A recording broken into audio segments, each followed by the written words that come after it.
I just wanted to thank you for your patience. I'd like to get started. Just let me take a moment to introduce myself.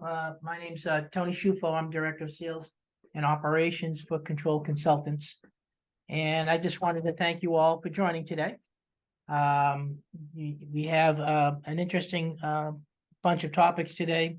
Our presenter is Mike Bollant. He'll be talking about temperature. Mike Bollant from ACI, talking about temperature, humidity, and pressure, and a few other things.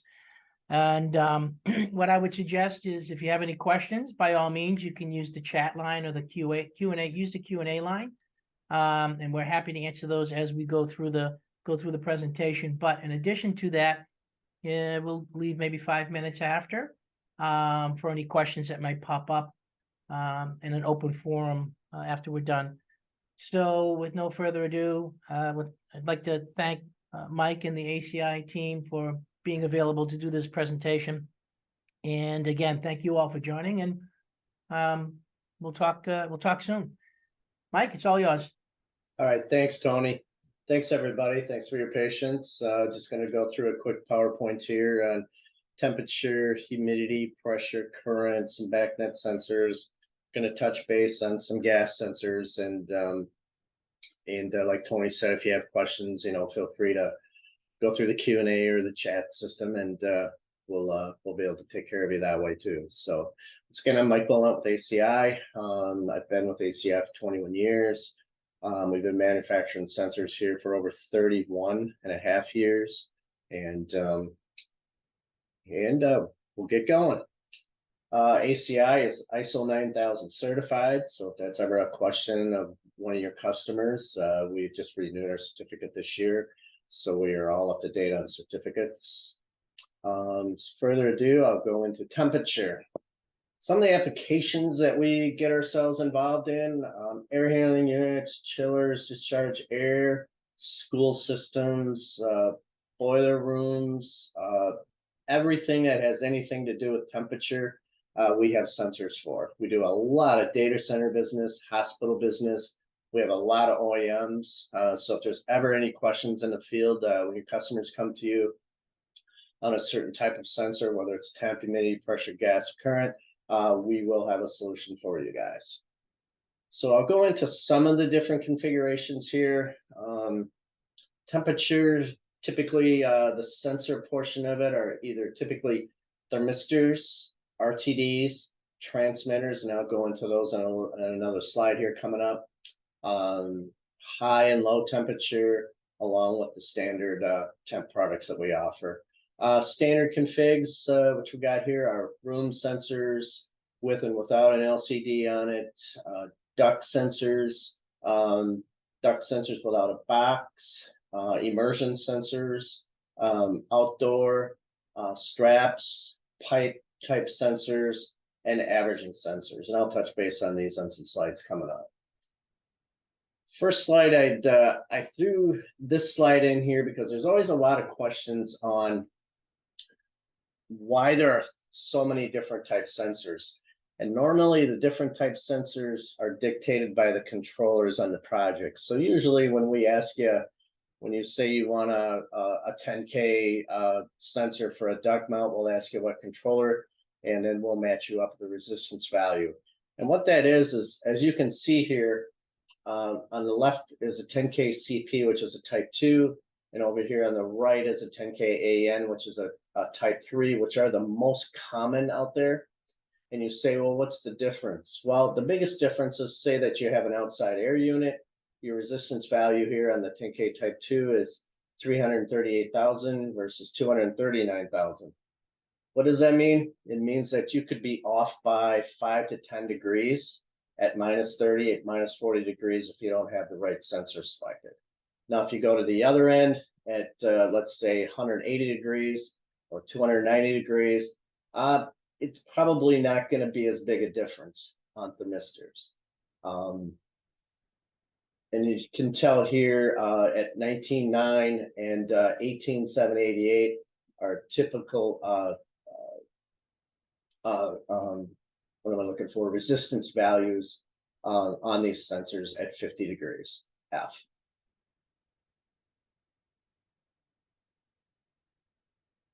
Next one here is another topic that comes up is RTDs. Typically there's 1,000 ohm RTD and the 1K nickels. And a lot of people that will call you guys up and say, I need a 1K RTD. We will also ask you the same question on what system it's going on, because typically the 1K nickel systems, which most of you guys deal with, go on Johnson Controls. So if Johnson Controls contractor, branch office, whoever it is, calls you up and wants a 1K, just clarify that it's a nickel or a standard 1,000 platinum RTD, which is on the left-hand side. And once again, the values here, these are all linear on the resistance. So for example, at 25 degrees F, between the two at 984 and 871, if you don't have the right, first of all, if you don't have the right resistance value, it won't work on that controller. And the difference will be probably, once again, 5 to 10 degrees off. So let's say you pick a duct sensor and you put it in and you've got a 1K platinum on your system and you needed a 1K nickel, you could be off by 5 degrees or 7 degrees. And the first thing that happens is they say the sensor's not working, but in reality, you just needed to get a different sensor to match up with the controller you use. I usually like to ask the question, anybody have any questions on this? The understanding the difference in the resistance values and why we always ask, which control system is out you're going to be putting these sensors on.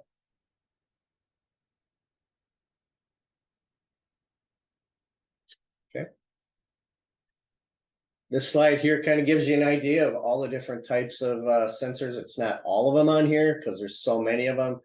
For example, on RTDs, you have 100 ohm, 1,000 ohm, a 1K at a 375, a 1K nickel. In older systems, we have the old Balco sensors in 1,000 ohm and a 500 ohm. Once again, 2K silicone, 1,035.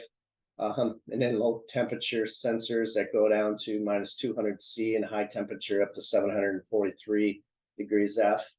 The different thymistors, you wonder why we have so many. For example, 1.8K will typically go on a Schneider system. A 3K, say if you have an Allerton or an ASI system.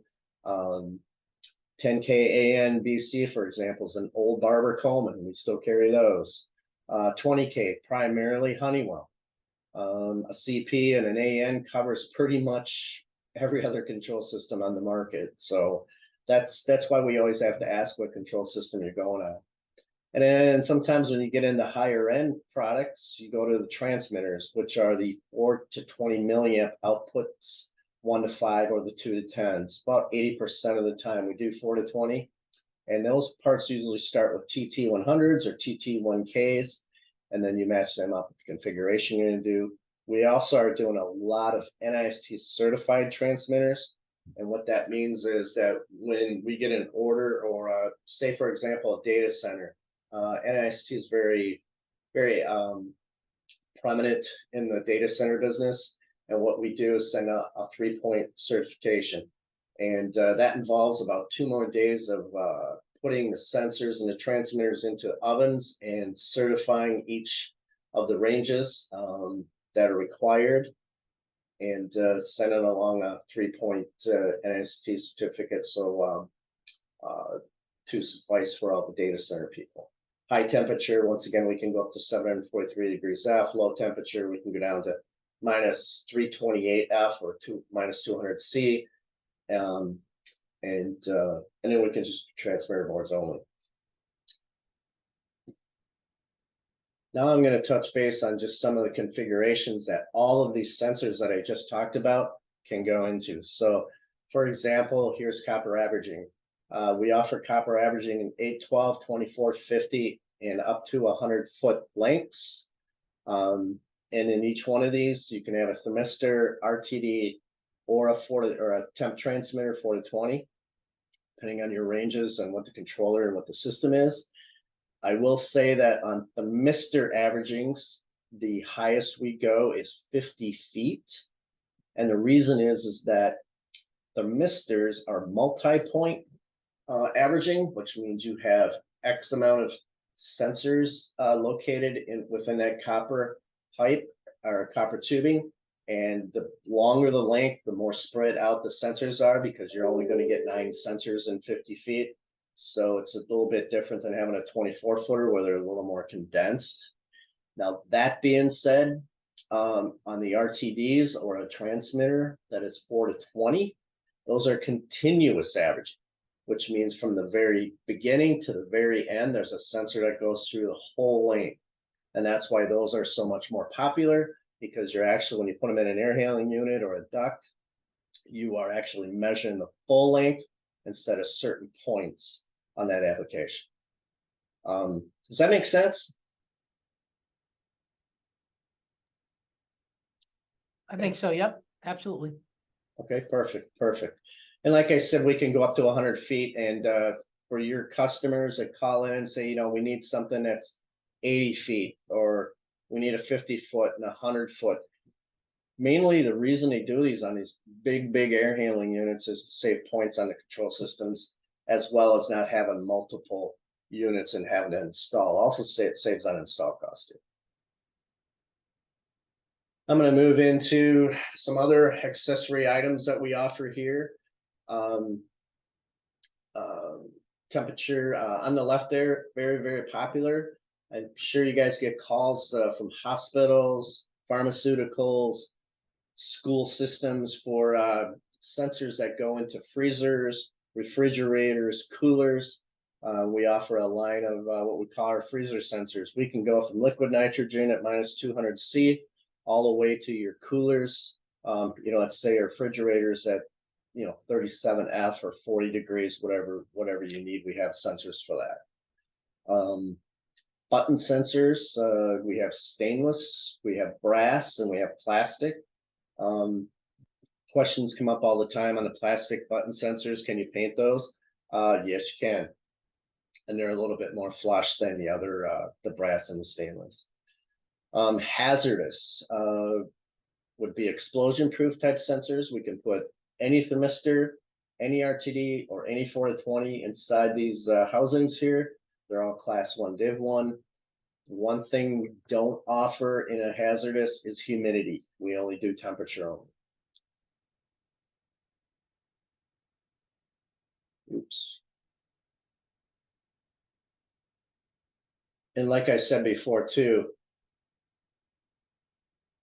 all of these different type sensors, I'll go back to the slide, can be put in all of these different enclosures. We have a plastic box, like here, we have a galvanized box. We also have a NEMA 4 bell box for outdoor rating, and also a NEMA 4X. And those are shown here: plastic, NEMA 4X, galvanized, and a bell box, which is NEMA 3R. So you can get any closure with any configuration that you need. I'm going to touch base. I'm going to go back here too. On immersion sensors, our standard line is 1, 2.5, 4, and 6 inch on the wells. And all of our parts, unless designated, always come with a stainless steel thermal well. We can actually go longer than 6 inch. We can do all the way up to 24 inch. So if you have customers that need a 12, a 16, or a 24, or 18, we can also do those as well.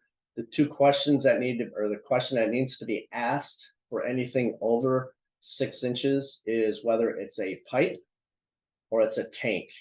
And the biggest difference there is the type of well we use. If it's a pipe over 8 inches, we recommend using machined wells, which are all one-piece wells. And if it's a tank, we can get away with using 2 wells because of the pressure and also cost. 2-part wells are more economical than the machined wells, and just wanted to throw that out there and put that in the back of your mind.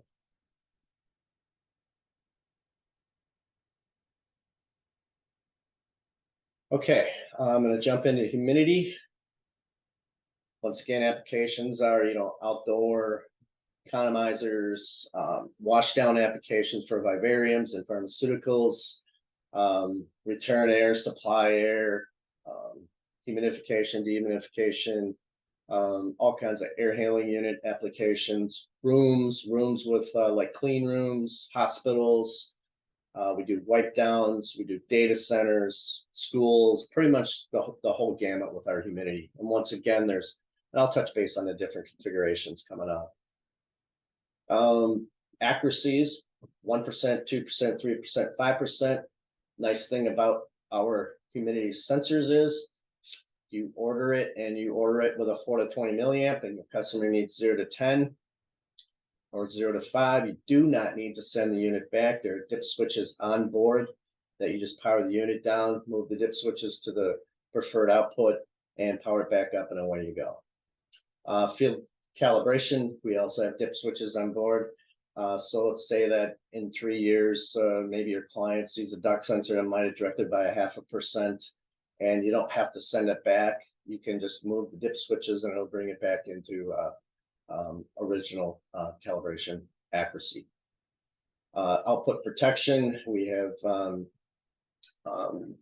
software on board that helps protect overshooting of the output, so it stabilizes a lot sooner. We can measure, usually our humidity is 10 to 95% for the accuracies of 2, 3, and 5. And once again, here's the different configurations: room LCD, washdown applications, remote probes are very popular, duct, outdoor, and we can also do combo units on all these too. And 5-year warranty on all of our humidity products. Here's some of the configurations here: outside air, remote probe, room, duct mounts, and like I said, these can also be available as a combo unit, so we can put a thermistor, an RTD, or a temp transmitter with all of these devices as well.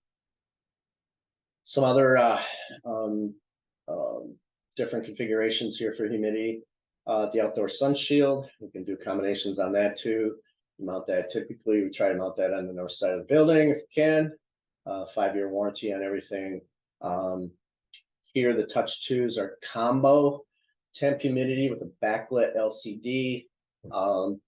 We put a lot of these in OR suites for wipe down applications, not wash down or that type of cleaning.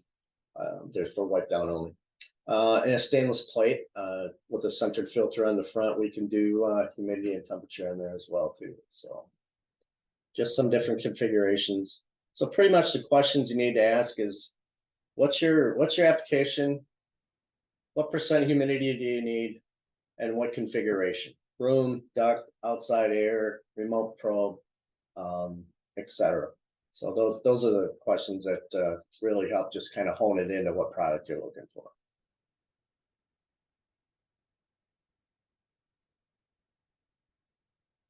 Touch briefly on BACnet here.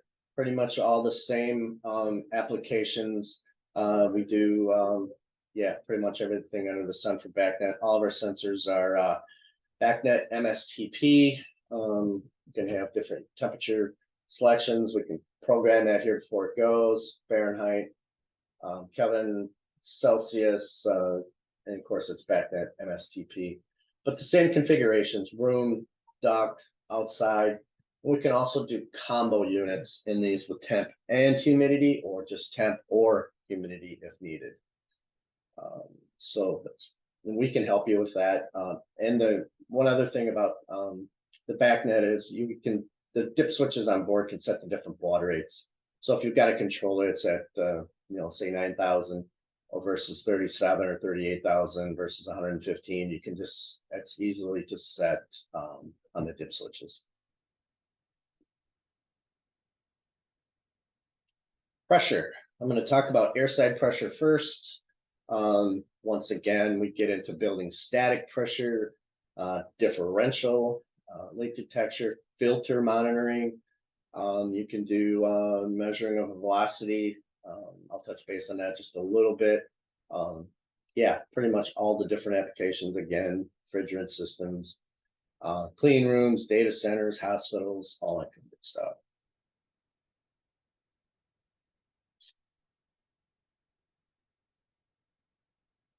First product I'm going to talk about on air side pressure is our DLP. And the nice thing about this is you can get this without LCD or with LCD. Also, all of these units come uni/bidirectional. So for example, we have some standard models, like say a DLP 010 would represent 0 to 10 inches, field selectability from 0 to 1, 0 to 2, 0 to 5, 0 to 10, and then the outputs are all field selectable as well. That would be 4 to 20, 0 to 5, and 0 to 10. The nice thing about this is, especially for distributors, is that you can stock this model and then the 001 model, which is a 0.1, 0.2, 0.5, and 1 inch, and you don't have to stock every single range. And you can have these on the shelf, and somebody can come in and say, well, I need a 0 to 2 inch. Well, I don't have that in stock. Well, in this case, all you have to do is flip the dip switches, and you've got them in stock for them. We also offer room mounts with LCD, of course, and then the pitot tube out the back if you need duct accessories. We also have DIN rail included if you need that as well. All of our units are 0.5% full scale accuracy. Most of the specs out there for consulting engineers call out for 1% unless it's a higher end project where they need to be like 0.25%.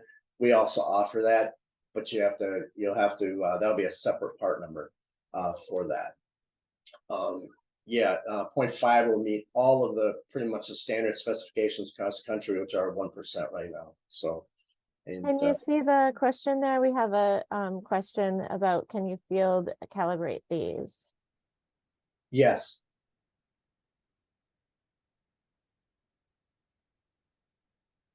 Okay, now we've opened up. So everyone who's participating should be able to send in a Q&A, and we've opened up to chat because that can be a little bit easier.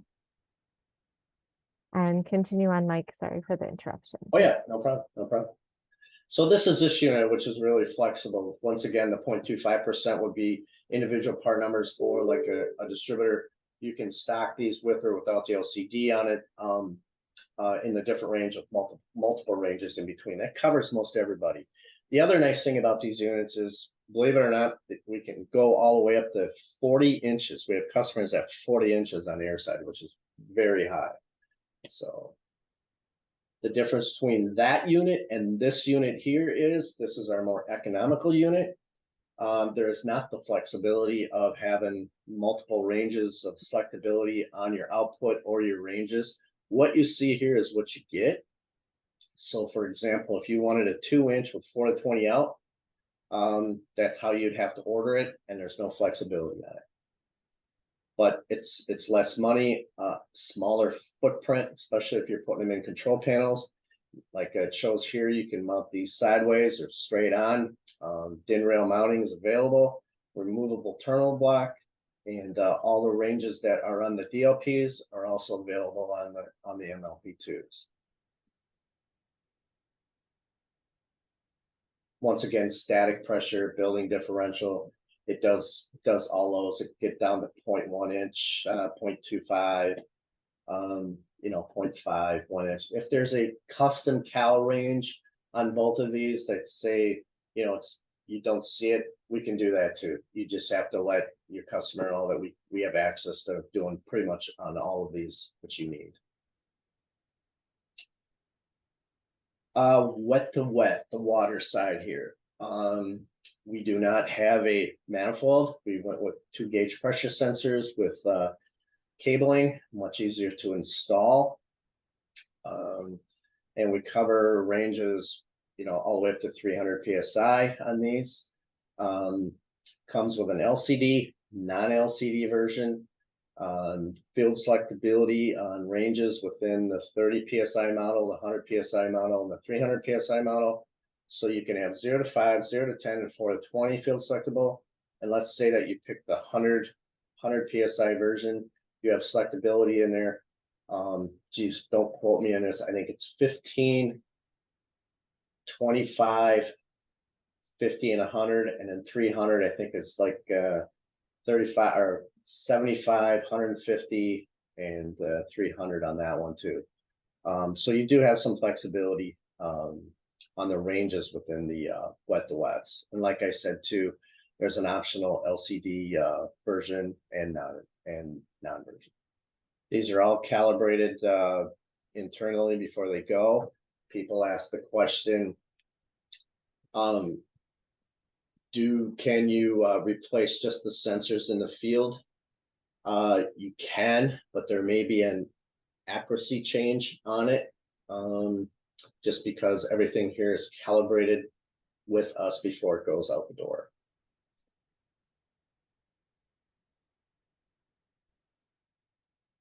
Current sensors, once again, pretty much can monitor any load that's out there. I'll go through the different models here, and I'm going to, I think the easiest way to I do current is there's analog, which is 0 to 5, 0 to 10, or 4 to 20 versions, split core, non-split core, adjustable, not adjustable. Then we go into the switch version. And well, let me back up on the analog side. Our models can go 50 amps all the way up to 250 amps, depending on which model it is. On the switches, our typical range is 0 to 150 amps. Once again, we can do solid core, split core, fixed, or adjustable. Pretty much comes down to what your customer is looking for and their needs. We have a ton of cross-reference sheet to our competition on these if that's needed. And all of these units are UL 508. Everything meets all the UL standards and a 5-year warranty on all of our current transmitters and current switches. Now here shortly, we're going to be coming out with some condensed models, smaller models on the analog side, which aren't quite available yet. And the other one, I apologize for this, but the other switch that we have is called an ECM's current switch. And it's a split core model, and it goes from 0.075 to 0.5 amps. And the nice thing about ours, there's no wrapping involved. It's a true ECM switch, and it can truly get down to 0.075. We have a ton of customers that are in the 0.1 range, and from what we've been told, they've been stabilizing systems and giving them correct readouts back to their controllers. So, and I can get Tony and the group more information on that too. I just didn't have a slide. That's my apologies. But going here. Okay, gas detection. Just in a nutshell, we can do any type of gas out on the market. We can do IEQ, PM, we can do CO2, we can do CO, NO2 for parking garages. We do parking garage systems every day, schools, O2 for hospitals, pretty much whatever you need for the application, we can help you out with that. And just for example here, here's some CO2 sensors. Here you see a T-Sense with and without an LCD. That model, sometimes we'll get a call for temp, humidity, and CO2 with or without a LCD on it.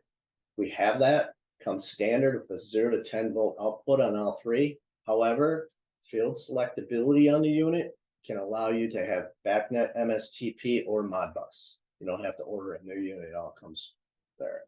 CO2 room, very popular if you put it in schools, demand ventilation, however you want, and the duct mount systems too. We also have on CO2, we can do with relay, without relay, with LCD, without LCD. So pretty much all the configurations you need to have. And the other thing too is we also have a washdown version for like wineries, breweries, applications like that. And also if you need to go something different than 0 to 2000 ppm, say 0 to 5,000, 0 to 10,000, or even 0 to 50,000, which we've done, we can field calibrate those in the office here before it goes out, and there's no additional charge for that. This is more of the robust, if I may say, gas sensors. These sensors here are more geared for parking garages, explosion-proof environments, freon detection for chilled water plants, and then we also have actually three different types of controllers, depending on how many points are coming back and how you want to interface with a BAS system. So, for example, on the left-hand side there, a Q5B5 can be a standalone unit, or it can be networked back. And I probably won't go into too much detail on this because we have a totally separate gas webinar we can do to go into all of these more detailed. But you can have these standalone. We can daisy chain these in garages. We can put them in boiler rooms for methane or CO, link them into a strobe, if you may. These units come with 3 relays, an LCD, a buzzer, NEMA 4X housing, and they have, of course, the proprietary communication or a 4 to 20 milliamp back to the controller if you only need 1 or 2. Q8s are geared for explosion-proof type environments, and that covers a whole gamut of different gases. The QIRF is an infrared technology freon detector, and we have the full system for the chilled water plants with the strobes, the overrides, the controller. The nice thing about this unit is there's no sample tubes for it. It's all infrared, and it's very, very sensitive. And it also comes loaded with all the freons on it. So, for example, if you get a R134A and you made a mistake and you need an R4510, you don't have to send the unit back. We just have to reprogram it in the field, and away we go. I put on here the Q controller. That can take up to 128 points or sensors. It can be backnet IP, back to any BAS, or it can be standalone, however you want to do it. We also have an M controller, which is a little bit less money, and that will cover up to 32 digital points as well. And we offer the strobes and horns and all that good stuff. Yeah, here's kind of the differences. We do, CO, NO2, methane, oxygen, pretty much every gas in the market. You just work with your distributors and let them know which ones you want, what's your application, and we can help you guys out. And also, if you have projects out there that you need help with laying out, we do all that for free. Just get it to the distributor, the plans, they send it to us, and we'll do a takeoff. Typically, we're pretty prompt on that. We'll send you back all the cut sheets, a quote, and go from there. Just a typical garage layout here for gas. Here'd be your sensors, whether it's CO, NO2, whatever it is, coming back to a controller, whatever controller it is, and then link that back out to your exhaust fans, depending on the fluids you got. Okay, accessories, different accessories we offer. Like I said, thermal wells, machine wells for the higher pressure, velocity, and chilled water pipes, and then 2-part wells, which are less. We offer a stainless steel. We can do Monel and titanium or timonium. It's very rare, but we do offer different models on that. Glycol bottles for freezer, cooler applications. Free stats, we cover free stats from 6 foot, 10 foot, 20 foot, and 50 foot. And we can do auto or manual reset. We have 2 models for that. Smoke detectors. We offer a full line of smoke detectors. We stock quite a few of those. Power supplies, if you need a power supply as well. I know I've been rattling on here, and I'm pretty much covered everything. The only other segment that I didn't have it on here is for all of your customers, and it's power meters. We have a full line of power meters that are really gaining a lot of traction. Once again, all you have to do is ask the question to your customers: do you use power meters? Do you need power meters? And then we have some questions to ask you guys, and we can help you lay that out. We do not charge for that, and get you back all the parts and pieces you need for that too. And that's another 45-minute webinar if you're interested in that as well. That pretty much does it. Once again, manufacturer of the year. Our products are all made in USA, except for just a couple of gas detection sensors and Everything's manufactured here in Middleton, Wisconsin. We have about 110,000 square feet with 220 employees manufacturing all of our sensors every day. So I know I rambled on. Any questions I can help with?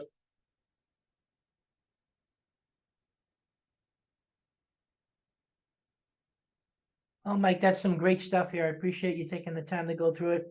You know, it's got, as Mike was saying, you know, if you have a design question, a selection, product selection question, anything you need from a support standpoint, you can reach out to CCI, and we'll work with ACI. You can reach out directly to ACI as well, Yep. and get the get your information and go from there. Lot of information to absorb here, and there's a lot of design There is.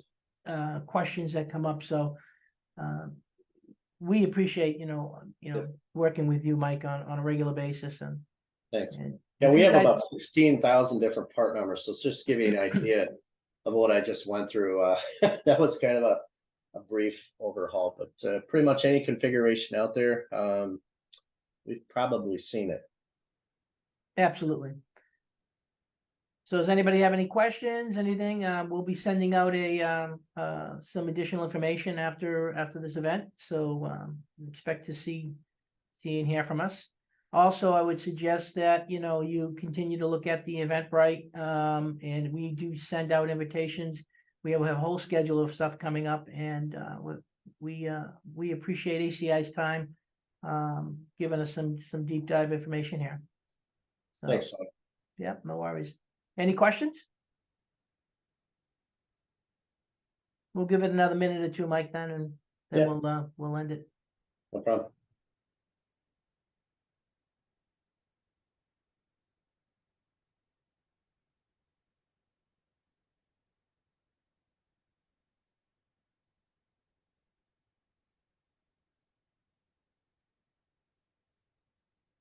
Okay, guys, and appreciate your time, and thank you again to the team, and thanks, Mike, for everything, and we look forward to hearing from you again in the future. Yep. Let me know where I can help. Thank you. Take care, everybody. Bye-bye now.